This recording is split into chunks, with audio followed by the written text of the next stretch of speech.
मुझे उसका पता तो नहीं पर जगह मालूम है। आज मेरी ड्यूटी के बाद तक रुको तो मैं तुमको ले चलूंगी या फिर कल 4 बजे से पहले आना। मैं कल आऊंगा। क्या नाम है तुम्हारा? मैंने पूछा। मारिया। और मेरा राहुल। इस तरह हमारे मिलने का सिलसिला शुरू हुआ। अब हर शनिवार को हम साथ घूमते और खाते। वह सालोनिकी की रहने वाली थी जो एथेंस से 500 किलोमीटर दूर था। उसके पिता का वहां सिले-सिलाए वस्त्रों का स्टोर था। वह वहां पर अपनी एक सहेली के साथ किराए पर कमरा लेकर रहती थी जिसका खर्च दोनों ही मिलजुल कर वहन करती थीं।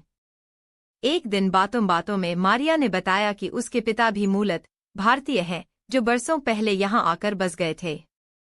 परिवार में माता पिता के अलावा एक भाई क्रिस्टोस भी है जो उनके पास ही रहता है। अपने पिता से उसने भारत के बारे में बहुत कुछ सुन रखा था। उसकी माँ उसके पिता की भरपूर प्रशंसा करती हैं और कहा करती हैं कि भारतीय व्यक्ति से विवाह करके मैंने कोई भूल नहीं की। परिवार के प्रति संजीदा, व्यवहार कुशल, बेहद केयरिंग पति कम से कम यूनानी लोगों में तो कम ही होते हैं। इस बार एक साथ 4 छुट्टियां मिली तो मारिया बेहद खुश हुई और कहने लगी, चलो तुमको सैतारिनी द्वीप ले चलती हूँ। यहाँ के सबसे खूबसूरत द्वीपों में से एक है। वहाँ का सनसेट और सनराइज देखने दुनिया भर से लोग आते हैं।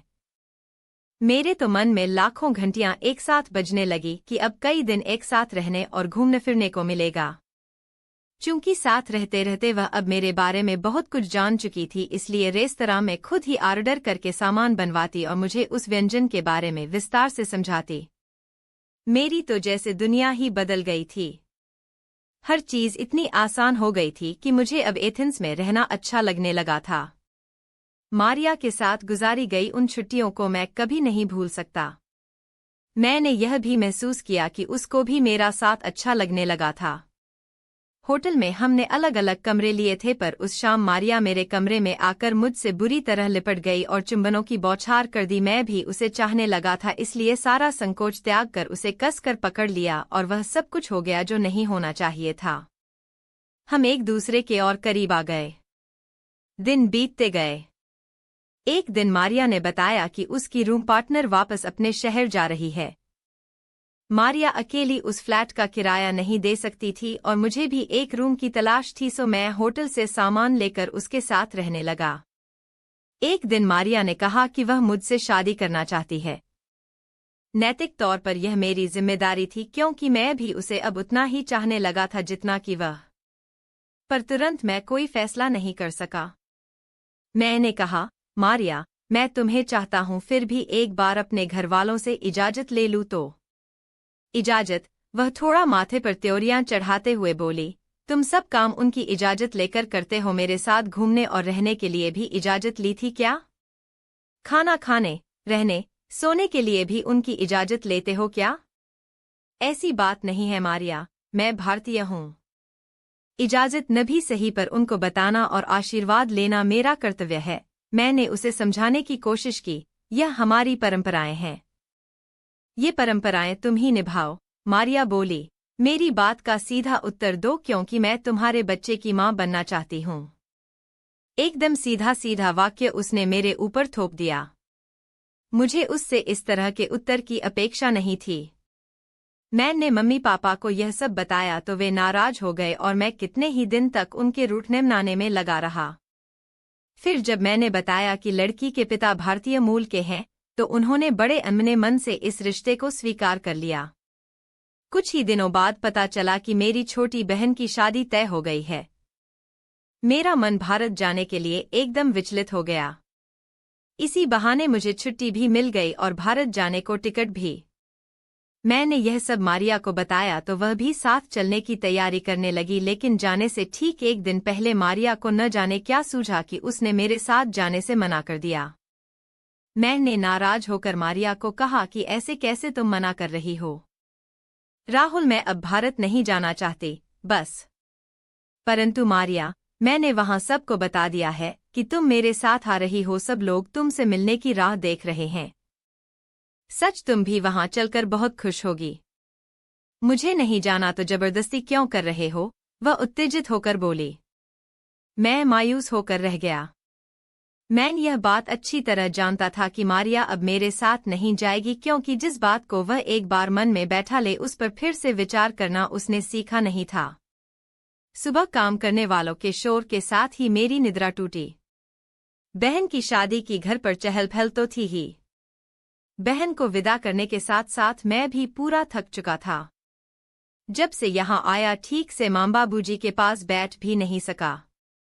माँ का पुराना कमर दर्द फिर से उभर कर सामने आ गया और माँ बिस्तर पर पड़ गईं। जैसे जैसे मेरे जाने के दिन करीब आते गए माँ बाबूजी की उदासी बढ़ती गई। मेरा भी मन भारी हो आया और मैंने छुट्टी बढ़वा ली। सभी लोग मेरे इस कुछ दिन और रहने से बहुत खुश हो गए, परंतु मारिया नाराज हो गई। राहुल, तुम वापस आ जाओ, मेरा मन अकेले नहीं लग रहा है। मारिया, अभी तो सबसे मैं ठीक से मिला भी नहीं हूँ। शादी की भागदौड़ में इतना व्यस्त रहा कि फिर अचानक माँ की तबीयत खराब हो गई। मैंने छुट्टी 15 दिन के लिए बढ़वा ली है, फिर न जाने कब यहाँ आना हो सके। यह कहकर मैंने फोन काट दिया।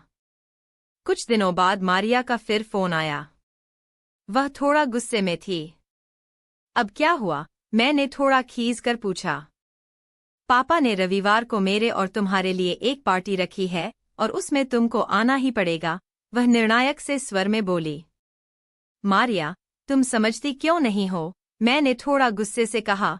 यह सब हट छोड़ दो, मैं जल्दी ही वहां पहुंच जाऊंगा। नहीं राहुल, जब पापा को पता चलेगा कि तुम नहीं आ रहे हो तो उन्हें कितना बुरा लगेगा। मैंने ही जिद की थी कि आप पार्टी रख लो, राहुल तब तक आ जाएगा। उनके मन में तुम्हारे प्रति कितनी इज्जत है। यही बात जब मैंने तुमसे कही थी कि मेरे घरवाले।